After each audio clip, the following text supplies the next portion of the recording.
এর জন্য মুগ ডাল ভেজে নিচ্ছি। ভাজা হয়ে গেছে, এর মধ্যে দিয়ে দিচ্ছি ধনে গুঁড়ো আর জিরে গুঁড়ো।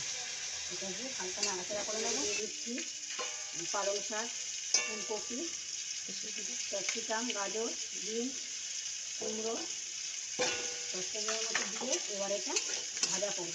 মশলা ভাজা হয়ে গেছে, এর মধ্যে সবজি দিয়ে লবণ হলুদ দিয়ে সবজিটা হালকা করে ভাজা করে নেব। মুগ ডাল কুকারে দিয়ে দিলাম, এরপর ভেজে রাখা সবজি কুকারে দিয়ে এটা সেদ্ধ করব। ডালিয়াটা হালকা ভেজে নেব। ডালিয়া ভাজা হয়ে গেছে, এর মধ্যে সেদ্ধ করা মুগ ডাল আর সবজি দিয়ে দিলাম। এর মধ্যে ফোড়নে দিয়ে দিচ্ছি লবণ আর হলুদ। এবার এইটা ফুটে গেলে নামানোর আগে ধনেপাতা দিয়ে নামিয়ে দেবো। রেডি হয়ে গেছে, এর মধ্যে ঘি আর গরম মশলা দিয়ে নামিয়ে নিলাম।